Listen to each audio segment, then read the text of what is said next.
বাংলাদেশের রাজনৈতিক ও প্রশাসনিক ইতিহাসে কিছু কিছু দিন থাকে যেগুলো শুধু একটি তারিখ নয়, একটি যুগের সূচনা পর্ব হিসেবে চিহ্নিত হয়ে যায়। আজকের এই দিনটি ঠিক সেই রকমই একটি দিন। দেশের সরকারি প্রশাসনের প্রতিটি স্তরে, প্রতিটি দপ্তরে এবং প্রতিটি কার্যালয়ে যে কর্মচারীরা প্রতিদিন অক্লান্ত পরিশ্রম করে দেশের মানুষের সেবা করে যাচ্ছেন, আজ তাদের জীবনের গতিপথ বদলে দেওয়ার মতো একটি সিদ্ধান্ত চূড়ান্ত হয়েছে। বহু মাসের অনিশ্চয়তা, হতাশা এবং উদ্বেগের পর আজ একটি স্বচ্ছ, সুনির্দিষ্ট এবং আশার বার্তা এসেছে সরকারের সর্বোচ্চ পর্যায় থেকে। আজ রাজধানী ঢাকার অতিথি ভবনে অনুষ্ঠিত সরকারের সর্বোচ্চ নীতি নির্ধারণী পর্যায়ের এক অত্যন্ত গুরুত্বপূর্ণ ও উচ্চ পর্যায়ের বৈঠকে নবম জাতীয় পে স্কেল আনুষ্ঠানিকভাবে ও চূড়ান্তভাবে অনুমোদন পেয়েছে।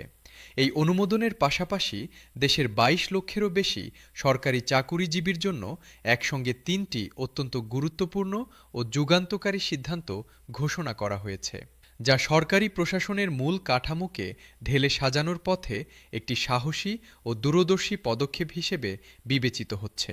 আজকের এই বৈঠকটি কোনো নিয়মিত প্রশাসনিক সভা ছিল না। এই বৈঠকটি ছিল একটি জাতীয় প্রয়োজনের তাগিদ থেকে আহ্বান করা একটি জরুরি ও সংকটমোচনকারী উদ্যোগ। কারণ পে কমিশনের কার্যক্রমে যে দীর্ঘ ও অযাচিত বিলম্ব হচ্ছিল, তা ধীরে ধীরে সরকারের প্রতি কর্মচারীদের আস্থা ও বিশ্বাসকে ক্ষয় করে দিচ্ছিল। মাঠ পর্যায়ে কর্মরত সরকারি কর্মচারীদের মধ্যে হতাশা ও ক্ষোভের মাত্রা এমন পর্যায়ে পৌঁছাচ্ছিল, যা প্রশাসনিক স্থিতিশীলতার জন্য একটি বাস্তব ও গুরুতর হুমকি হিসেবে দেখা দিচ্ছিল। এই সংকটের দ্রুত ও কার্যকর সমাধানের লক্ষ্যেই আজকের এই বৈঠকটি আহ্বান করা হয়েছিল। বৈঠকে সভাপতিত্ব করেন প্রধানমন্ত্রী তারেক রহমান। পাশে ছিলেন অর্থমন্ত্রী আমির খসরু মাহমুদ চৌধুরী এবং পে কমিশনের চেয়ারম্যান জাকির আহমেদ খান। বৈঠকে উপস্থিত ছিলেন প্রশাসনের বিভিন্ন মন্ত্রণালয় ও বিভাগ থেকে আগত প্রায় ৭০ জন জ্যেষ্ঠ সচিব সহ সরকারের শীর্ষস্থানীয় কর্মকর্তাবৃন্দ। এত বিশাল পরিসরে এবং এত উচ্চ পর্যায়ের কর্মকর্তাদের একত্রিত করে পে স্কেল বিষয়ক আলোচনার নজির বাংলাদেশের প্রশাসনিক ইতিহাসে নেই বললেই চলে। এই একটি তথ্য থেকেই অনুমান করা যায় যে সরকার এই বিষয়টিকে এই মুহূর্তে কতটা সর্বোচ্চ জাতীয় অগ্রাধিকার হিসেবে বিবেচনা করছে। বৈঠকের সূচনা থেকেই পরিবেশটি ছিল অত্যন্ত গুরুগম্ভীর, উদ্দেশ্যমুখী এবং সিদ্ধান্তমুখর। প্রধানমন্ত্রী তারেক রহমান কোনো প্রকার আনুষ্ঠানিকতা বা ভূমিকা ছাড়াই সরাসরি মূল বিষয়ে মনোযোগ কেন্দ্রীভূত করেন। পে কমিশনের কার্যক্রমে যে দীর্ঘ ও অযাচিত বিলম্ব হয়েছে, তা নিয়ে তিনি কোনো রাগঢাক না করে অত্যন্ত কঠোর ও তীক্ষ্ণ ভাষায় অসন্তোষ প্রকাশ করেন। তিনি সরাসরি প্রশ্ন করেন যে কোন কারণে এই দীর্ঘ বিলম্ব হয়েছে এবং কার দায়িত্বহীনতার ফলে দেশের লক্ষ লক্ষ সরকারি কর্মচারীকে এত দীর্ঘ সময় ধরে অনিশ্চয়তার যন্ত্রণায় রাখা হলো। প্রধানমন্ত্রী স্পষ্টভাবে জানান যে এই পে কমিশন গঠনের উদ্যোক্তা তিনি নিজে এবং যাদেরকে এই গুরুত্বপূর্ণ দায়িত্ব দেওয়া হয়েছিল তাদের দক্ষতা ও যোগ্যতার প্রতি তার পূর্ণ আস্থা ছিল। তিনি স্পষ্টভাবে নির্দেশ দিয়েছিলেন যে সর্বোচ্চ ২ থেকে ৩ মাসের মধ্যে নবম পে স্কেল বাস্তবায়নের যাবতীয় কাজ সম্পন্ন করতে হবে। কিন্তু বাস্তবে যা হয়েছে তা তার প্রত্যাশার সম্পূর্ণ বিপরীত। এই অনাকাঙ্ক্ষিত বিলম্বের ফলে মাঠ পর্যায়ে কর্মচারীদের মধ্যে যে হতাশা ও ক্ষোভ তৈরি হয়েছে তা কোনোভাবেই মেনে নেওয়া যায় না এবং এই পরিস্থিতির অবিলম্বে অবসান ঘটাতে হবে। প্রধানমন্ত্রী এরপর একটি গভীর ও উদ্বেগজনক বিষয় বৈঠকে তুলে ধরেন। তিনি বলেন যে অন্তর্বর্তীকালীন সরকারের প্রতি সরকারি কর্মচারীদের মধ্যে যে ক্রমবর্ধমান ক্ষোভ ও অবিশ্বাস তৈরি হচ্ছে, তা শুধু একটি প্রশাসনিক সমস্যা নয়, এটি রাষ্ট্রীয় শাসন ব্যবস্থার সামগ্রিক স্থিতিশীলতার জন্যও একটি গুরুতর হুমকি। একটি সুশৃঙ্খল, দক্ষ এবং কার্যকর প্রশাসন পরিচালনার জন্য কর্মচারীদের মনোবল ও কর্মস্পৃহা সর্বোচ্চ পর্যায়ে রাখা অপরিহার্য। কর্মচারীরা যদি আর্থিক কষ্টে থাকেন এবং মানসিকভাবে বিক্ষুব্ধ ও হতাশ থাকেন, তাহলে তাদের কাছ থেকে দক্ষ ও নিষ্ঠাবান সেবা প্রত্যাশা করা বাস্তবসম্মত নয়।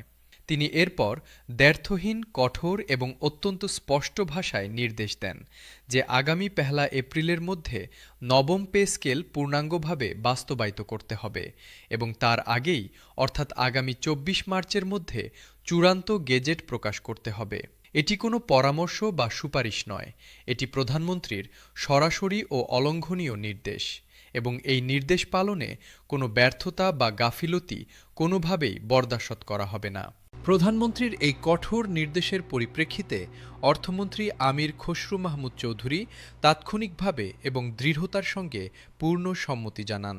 তিনি বলেন যে প্রধানমন্ত্রীর এই নির্দেশ পালন করা এখন শুধু প্রশাসনিক দায়বদ্ধতার বিষয় নয়, এটি দেশের লক্ষ লক্ষ কর্মচারীর প্রতি সরকারের দেওয়া প্রতিশ্রুতি রক্ষার প্রশ্নও বটে।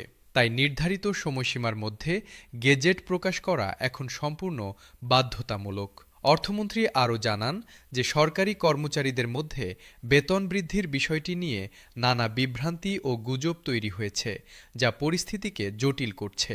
তবে তিনি নিশ্চিত করেন যে অর্থ মন্ত্রণালয়ের সমস্ত হিসাব নিকাশ ও দাপ্তরিক কাজ ইতিমধ্যেই সম্পন্ন হয়েছে এবং আগামী ২৯ মার্চের মধ্যে চূড়ান্ত ও পূর্ণাঙ্গ গেজেট প্রকাশ করা সম্ভব হবে। আজকের বৈঠকে উপস্থিত প্রায় ৭০ জন জ্যেষ্ঠ সচিব নবম পে স্কেল বাস্তবায়নের বিষয়ে অত্যন্ত গুরুত্বপূর্ণ ও গঠনমূলক মতামত উপস্থাপন করেন।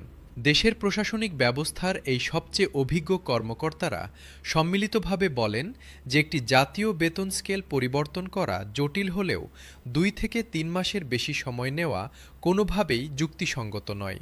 তারা জানান যে অন্তর্বর্তীকালীন সরকার গত জুলাই মাসে পে কমিশন গঠন করেছিল এবং কমিশনকে সর্বোচ্চ ৬ মাসের সময় দেওয়া হয়েছিল, কিন্তু তারা আশা রেখেছিলেন যে ৩ মাসের মধ্যেই গেজেট প্রকাশ হবে।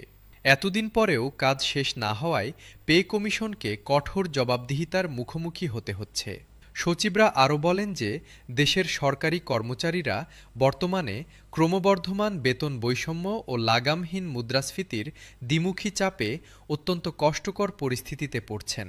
নিত্য প্রয়োজনীয় পণ্যের মূল্য যেভাবে বাড়ছে, বাড়ি ভাড়া যেভাবে আকাশচুম্বী হয়েছে এবং শিক্ষা ও চিকিৎসার ব্যয় যেভাবে বেড়েছে, তার সঙ্গে তাল মিলিয়ে চলা হাজার হাজার কর্মচারীর পক্ষেই ক্রমশ অসাধ্য হয়ে পড়ছে। অনেকেই ঋণের ভারে জর্জরিত হয়ে পড়ছেন এবং মাসের শেষে সংসার চালাতে গিয়ে চরম আর্থিক কষ্টের মুখোমুখি হচ্ছেন। এই মানবিক সংকট থেকে কর্মচারীদের বের করে আনতে হলে যত দ্রুত সম্ভব নতুন বেতন